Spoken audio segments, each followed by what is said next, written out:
Estaremos estudando a lição 4 da Revista dos Adultos. O título da lição é Ídolos na Família. Tema do trimestre Relacionamento e Família, superando desafios e problemas com exemplo da Palavra de Deus.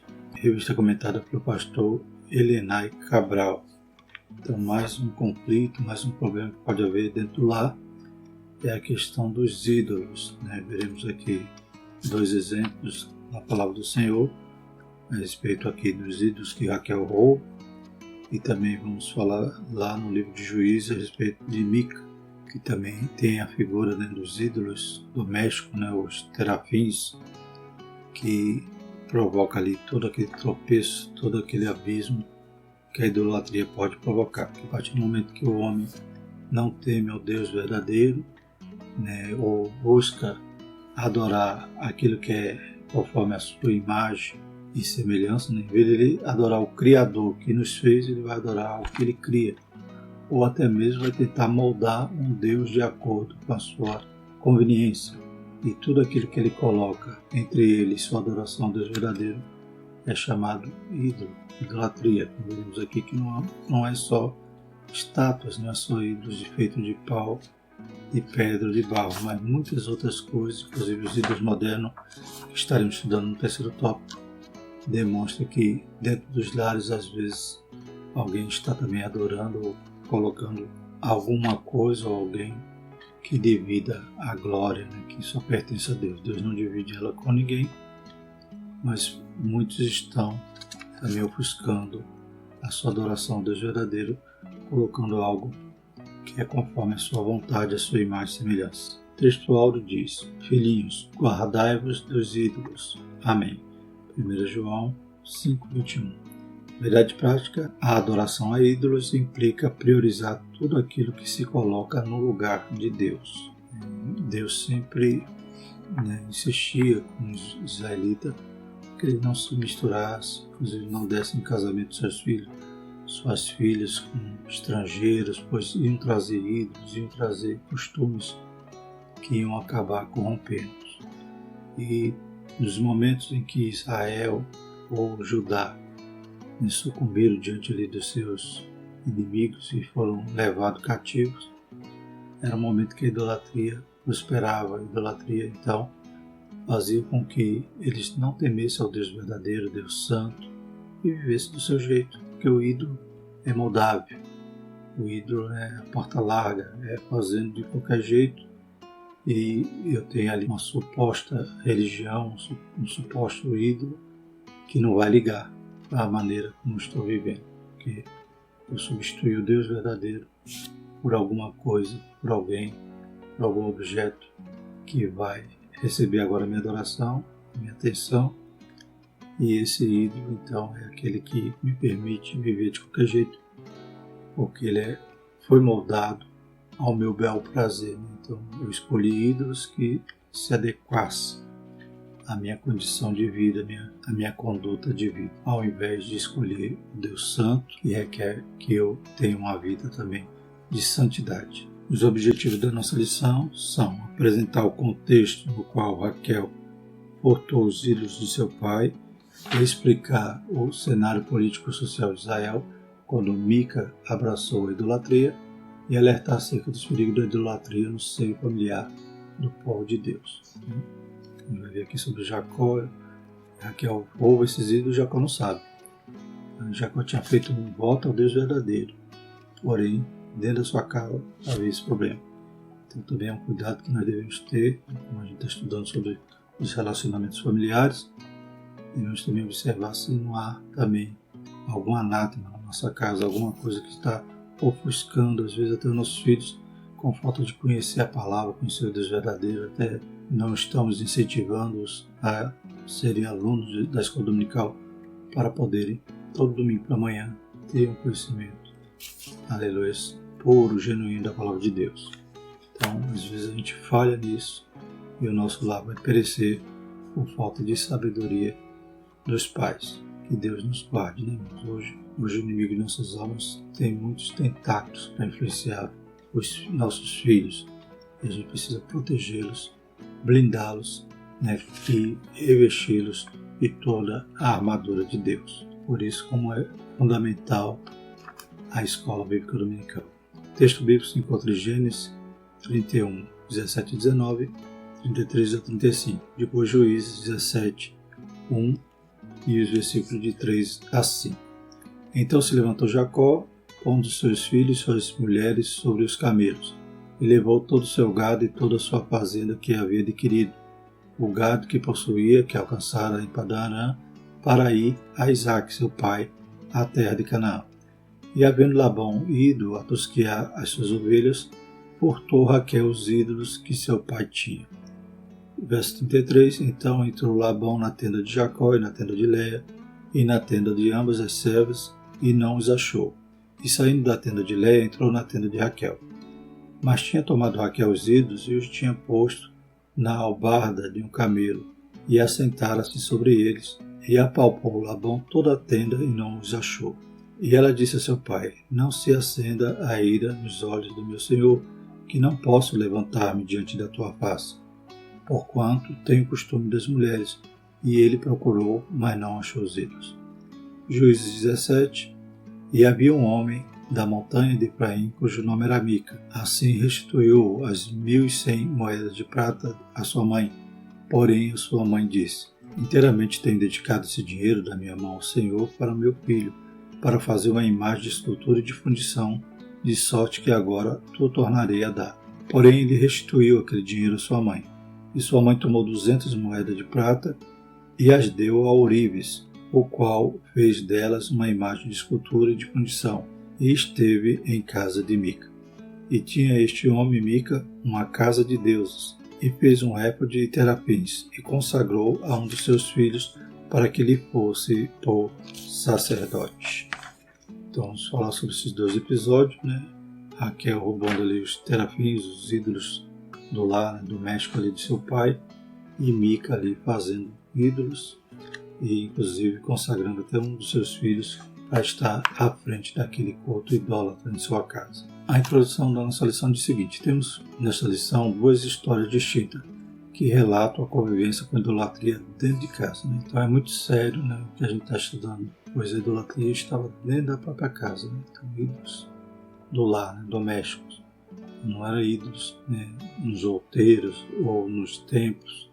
Então dentro da própria casa havia essa idolatria.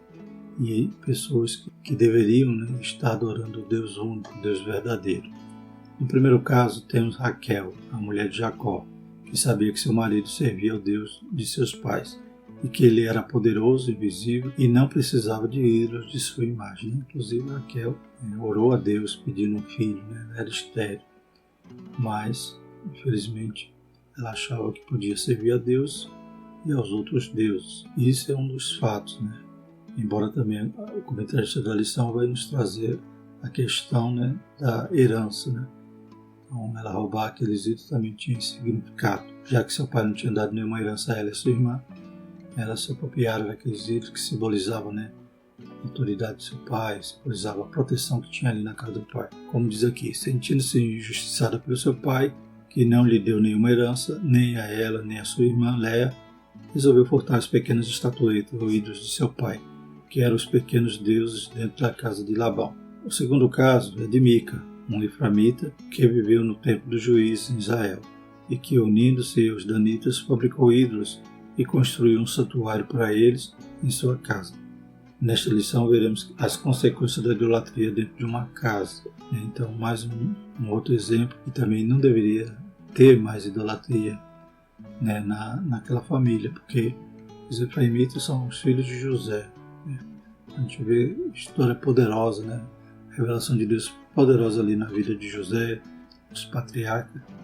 Porém, como diz aqui em Juízes, né, naqueles dias não havia rei e o povo fazia cada um conforme como queria. Né? Então, felizmente, em vez deles buscarem ao Senhor, acabaram se esquecendo do Senhor ou vivendo nessa religião de mistura, nesse secretismo, em que se acha que está adorando ao Senhor, mas também está querendo se curvar a ídolos. E a Bíblia deixa bem claro que Deus não divide a sua glória com ninguém. Aleluia. Principalmente deuses que têm olhos e não vê, boca mas não fala, ouvido mas não ouve, deuses falsos, que são apenas subterfúgio do diabo para enganar as pessoas. Primeiro tópico, os ídolos encontrados na tenda de Raquel. Primeiro subtópico, a fuga de Jacó e sua família para a terra prometida. Depois de muitos anos de trabalho para o seu sogro Labão, tendo prosperado muito, Jacó resolveu voltar à terra de seus pais. Gênesis 31, 3 e 4. Em função dos ressentimentos que existiam entre ele e seu sogro, e não vendo possibilidade de liberação para viver sua própria vida, Jacó resolveu fugir da terra de Labão, sem falar nada a ninguém. Quando foi descoberto sua fuga, Labão e seus filhos resolveram ir atrás deles para fazê-los voltar. Então, a Bíblia fala que Jacó trabalhou 20 anos ali para Labão. Trabalhou os 7 primeiros anos para Raquel, depois foi enganado, foi entregue a ele Lia como esposa. Após isso, trabalhou mais 7 anos para pagar novamente o dote de Raquel. E, por fim, trabalhou ainda mais 6 anos, cerca de 20 anos ele trabalhou ali para Labão. E Labão sempre mudando seu salário, né? Ou seja, quando ele dizia, não, as salpicadas serão meu salário, as lisas serão sua. Aí, quando Deus abençoava, e começava a nascer conforme seria o salário de Jacó, para abençoar Jacó, e Labão ia lá e mudava de novo a história para poder enganá-lo, para poder não deixar que ele prosperasse, mas Deus ia prosperando Jacó. Então ele junta tudo que tinha e sai ali do meio da casa de seu sogro, e Deus fala com ele em sonhos para que ele voltasse à sua parentela. Louvado seja o nome do Senhor. Então ele toma essa atitude a partir desse momento que Deus fala com ele. Porém, ao fugir, Raquel vai cometer esse deslize de roubar ali os ídolos de seu pai. Segundo subtópico, Labão descobre o fruto dos seus ídolos domésticos. Labão era um homem idólatra e possuía pequenos deuses no interior de sua casa para os quais ele orava e pelos quais acreditava ser ajudado. Era, na verdade, trafins fabricados de madeira, pedra ou barro, cujas imagens eram veneradas e adoradas como amuletos para a proteção familiar e pessoal. Quem os possuísse também tinha o direito à herança. Então, era costume o pai passar aqueles terafins ao filho que ia receber a herança. Quando Raquel percebeu que seu pai não lhe daria herança alguma, ela furtou os ídolos dele. Em Gênesis 31, 14 a 16, na nova versão transformadora, diz assim: Raquel e Lia responderam, quando Jacó diz que ia sair, diz que ia voltar para a terra de seu pai. Então Raquel e Lia responderam: da nossa parte tudo bem, afinal não herdamos coisa alguma da riqueza de nosso pai. Ele reduziu nossos direitos aos mesmos que têm as mulheres estrangeiras. Depois que nos vendeu, desperdiçou todo o dinheiro que você pagou por nós. Toda a riqueza que Deus tirou de nosso pai e deu a você é por direito nosso e de nossos filhos. Por isso, faça o que Deus ordenou. Glórias a Deus. Então, ela já sai ali com aquela mágoa, questão da herança, questão de ter sido tratada com mulheres estrangeiras e do seu pai ter desperdiçado dinheiro. Então, já sabia que não iam ter herança alguma. Então, a partir daí, Raquel rouba os ídolos do seu pai, Provavelmente, se formos atrelar ao contexto cultural, seria uma revolta ali em relação à herança, porque os ídolos seriam passados para os herdeiros.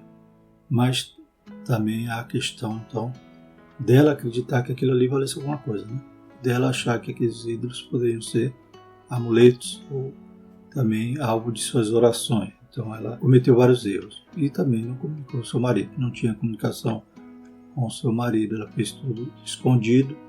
Mais à frente a gente vai ver que ela até mente a seu pai, dizendo que não podia se levantar, os ídolos escondidos, e diz que estava ali, estava no período menstrual, então para que o seu pai não insistisse que ela se levantasse ali, que estava sentado no esconderijo ali dos ídolos. Ao chegar no acampamento de Jacó, Labão indagou-lhe a respeito dos seus ídolos e não os encontrou, porque Raquel escondera na albarda de um camelo e se assentou sobre ele.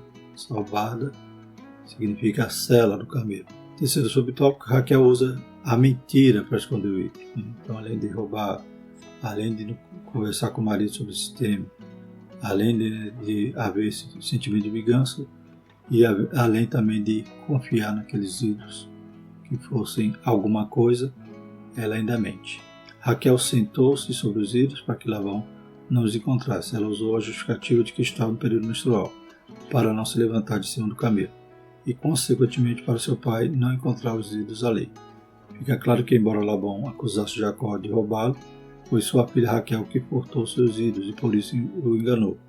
E Labão não encontrou os seus ídolos. Esse episódio gerou uma grande discussão entre Jacó e seu sogro. Então Labão já estava com raiva. Se pudesse já ir ali para ferir Jacó. Mas a Bíblia diz que ele teve um sonho que Deus disse que não era para ele fazer mal a Jacó. Então ele vai até ali, já sabendo que não ia poder matar a Jacó com raiva porque tinha roubado as suas filhas, como se fossem prisioneiras de guerra. E além de tudo isso, com esse roubo de Raquel poderia gerar também morte, se encontrasse os ídolos. Inclusive Jacó diz: a quem encontrar esses ídolos que não viva. Então realmente ele não sabia, e Raquel então leva esse problema, essa maldição, e quase gera também tragédia no seu lar. Além de contaminar sua família com a idolatria. Quantos males gerou a idolatria durante toda a história com Israel.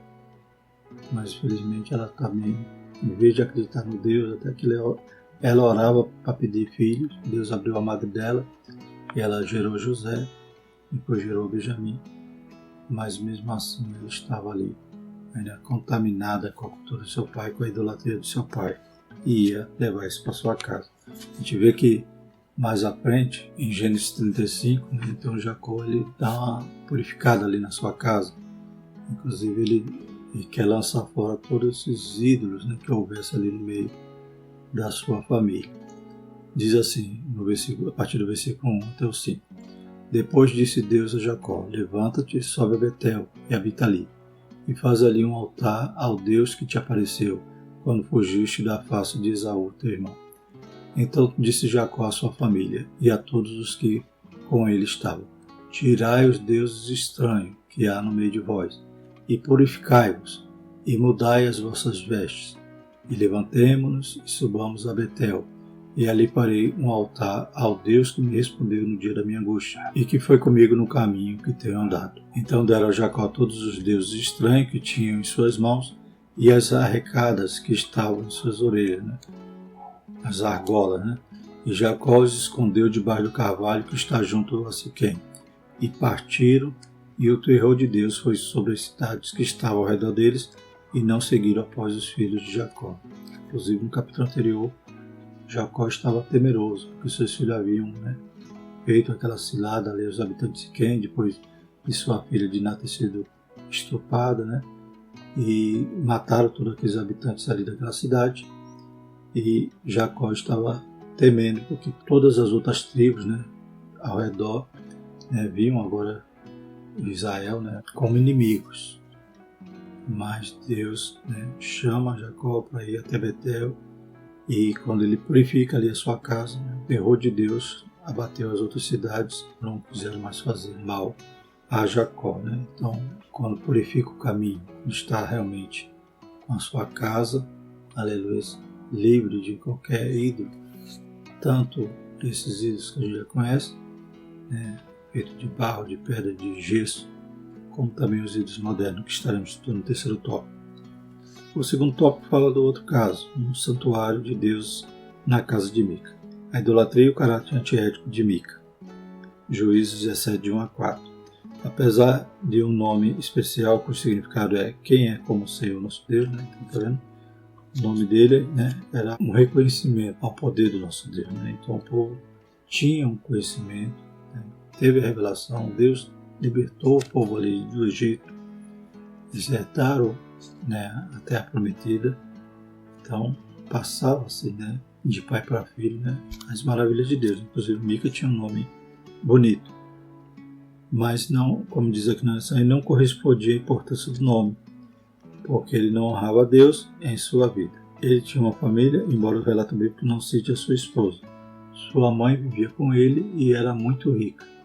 O povo que vivia na região montanhosa de Efraim tinha se corrompido por causa da idolatria.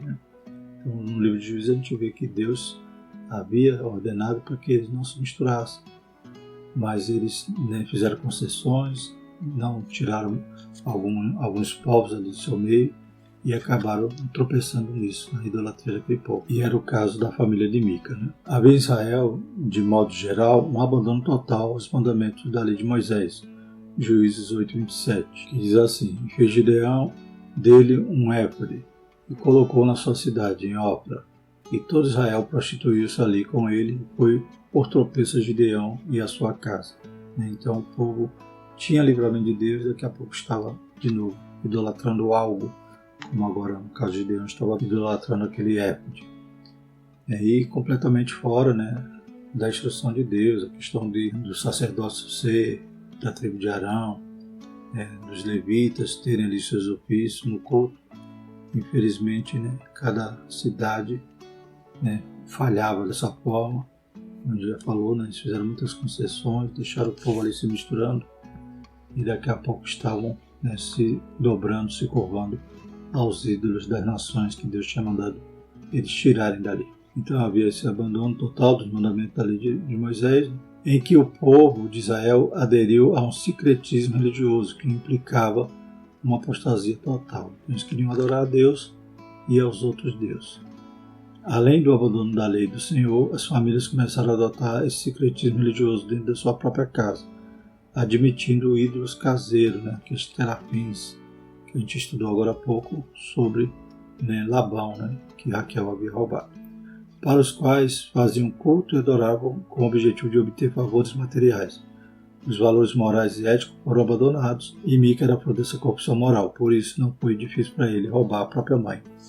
Então ele havia roubado a mãe e só devolveu o dinheiro, só confessou ali porque a sua mãe estava praguejando, né? Então todo esse secretismo gerava até esse receio que ele tinha das pragas ali que sua mãe fazia em nome dos seus deuses, conforme está escrito em Juízes 17, versículo 2, o qual disse a sua mãe: as 1.100 moedas de prata que te foram tiradas, por cuja causa lançaste maldições, e de que também me falaste, eis que esse dinheiro está comigo, eu tomei. Então lhe disse sua mãe: bendito do Senhor seja meu filho. Então estava instalada ali realmente uma corrupção moral, né? O filho roubando a mãe, e ele só falou que roubou por causa das maldições que sua mãe lançava, né? As pragas que ela lançava sobre o suposto ladrão. Então ele confessa. E ela, né, acha bom, mas porém, em vez de orientar e corrigir o filho, né, ela vai cometer outra falha, né? Mesmo dizendo que adorava o Senhor, né, mesmo dando aquele nome que tem um significado importante ali, a Mica, mas ela também tinha essa prática dos terafins, dos ídolos. Segundo subtópico, a abominação de Mica. Juízes 17:5. Mica havia construído em sua casa um santuário para pequenos deuses, ou seja, terafins. A escritura diz: e tinha este homem Mica uma casa de deuses, e fez um éfode e terafins, e consagrou um de seus filhos para que lhe fosse por sacerdote. Então, completamente fora, né, dos preceitos da palavra de Deus. O sacerdote, a gente sabe que tinha que ser ali da tribo de Arão, e não era para ele ter ali um lugar para ele adorar, e principalmente não era um lugar de adoração ao Deus verdadeiro, e sim esse secretismo, essa mistura de ídolos, né, que eles tinham. Era o chamado enoteísmo, né, ou seja, eles tinham vários deuses, mas dizia que tinha um Deus principal que era Deus, mas não é assim que a Bíblia nos ensina. A Bíblia diz que só há um Deus verdadeiro, né? Como há no Chamar Israel, ouça Israel, o Senhor é o único Deus, é o único Deus verdadeiro, louvado seja o Senhor.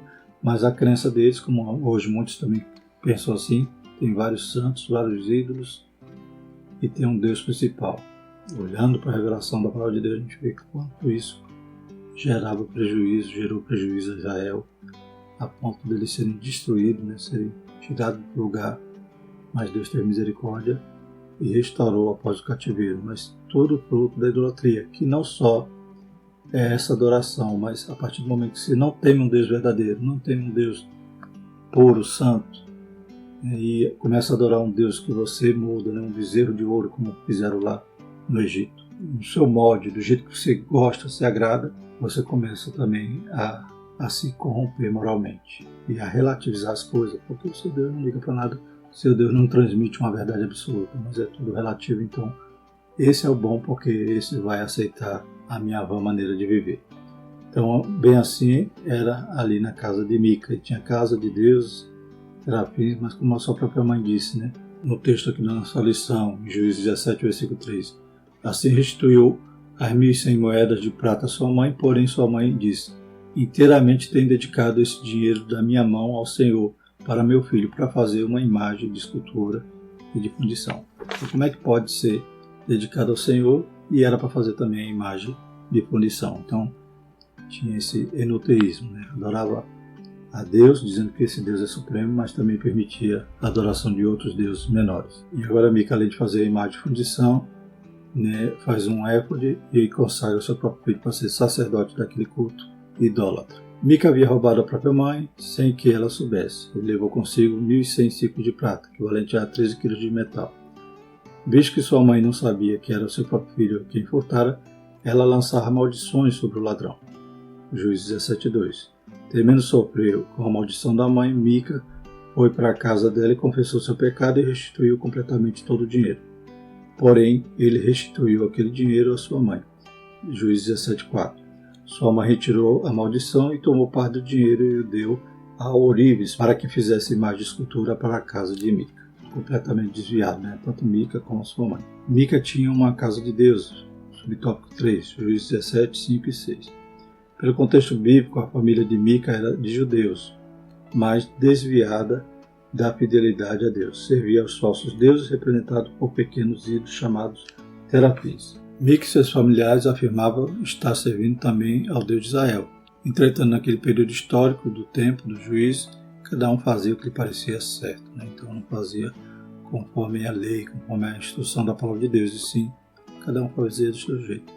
Quando a gente tenta adorar a Deus, né? Não, eu acho que é assim, tem que ser. A gente termina, por fim, moldando um Deus do jeito que a gente quer. A gente tem que ir atrás da revelação, da verdade, da palavra de Deus. Por conta própria e depois de ter seus terafins em casa, Mica resolveu também mandar fazer um éfode, que era utilizado somente pelo sumo sacerdote israelita, e o entrega a seu filho, separando para ser sacerdote na sua casa. Depois aparece um levita que não tinha onde morar, e Mica o convida a viver em sua casa e tornar-se sacerdote da família pelo Deus de Israel, né? Então vem um levita que, procurando ali alguma forma de viver, esse que tinha até mais responsabilidade, porque ele conhecia, né, a função da sua tribo, mas ele acaba ali se tornando esse sacerdote alugado, né, sacerdote assalariado, servindo a Mica, né, e aos seus ídolos. Essa mistura de divindade falsa estava presente na casa de Mica.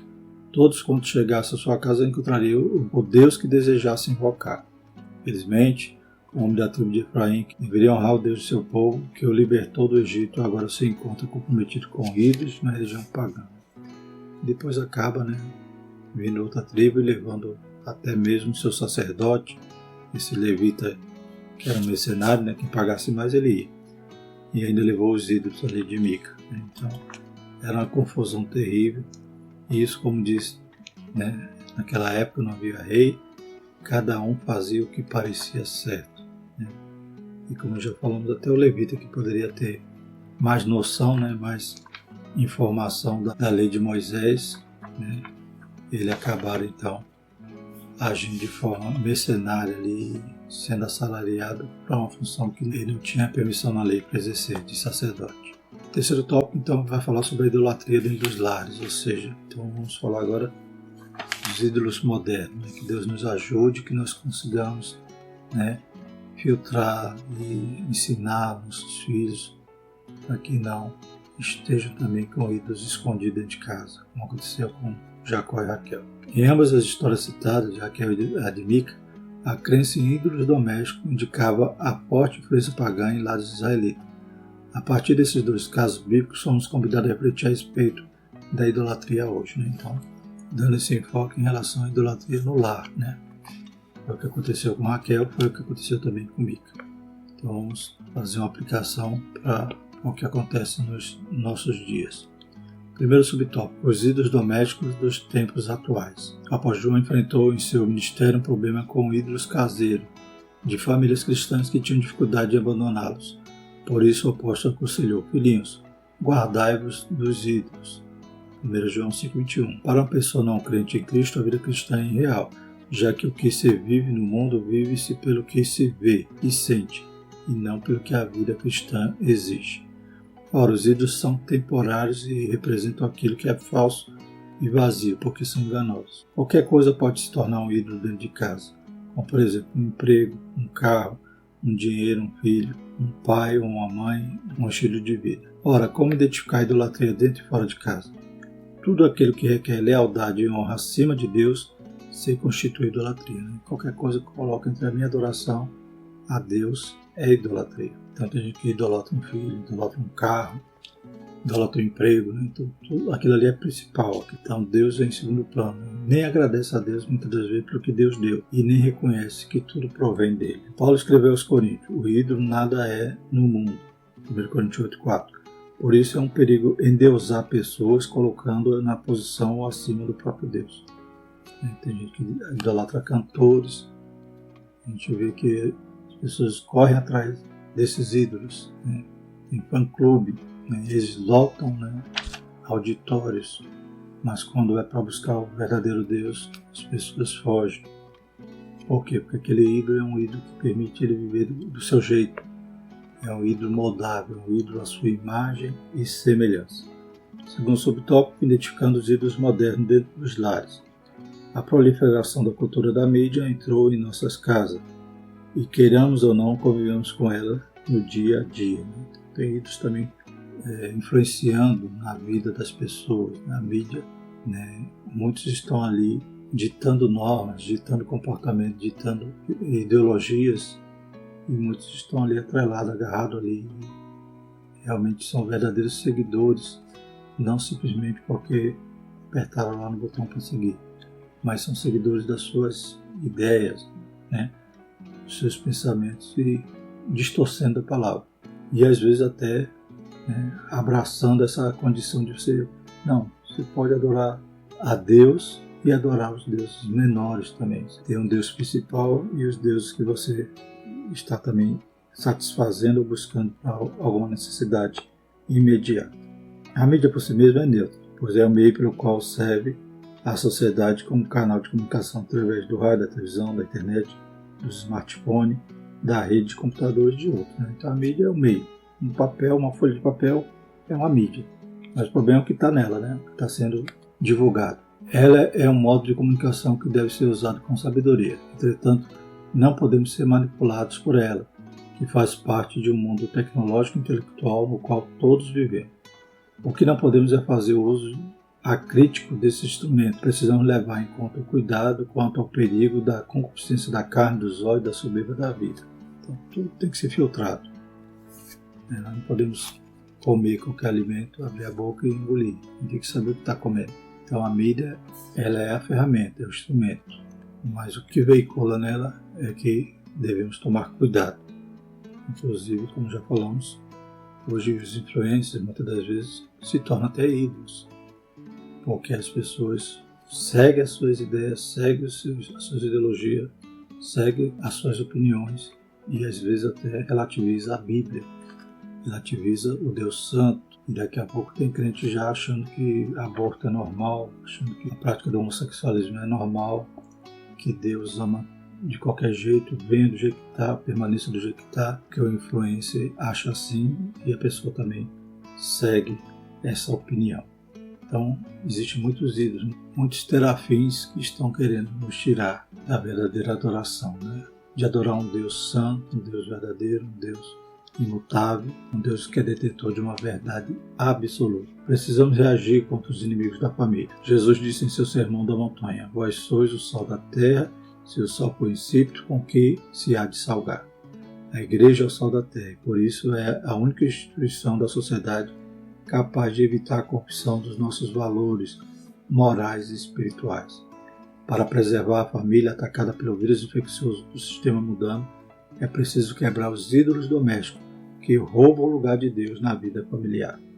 Alguém uma vez disse que Instagram, Facebook, WhatsApp serão objeto de acusação contra nós quando dissermos que não tínhamos tempo de orar, de ler a palavra, mas contrastando o tempo que a gente gasta nessas redes, deveríamos nos envergonhar, para de forma alguma dizer que não tem tempo para ler a Bíblia, para orar, para buscar a face do Senhor. Que Deus nos ajude, que a gente quebre esses ídolos modernos que tentam também ofuscar a nossa fé.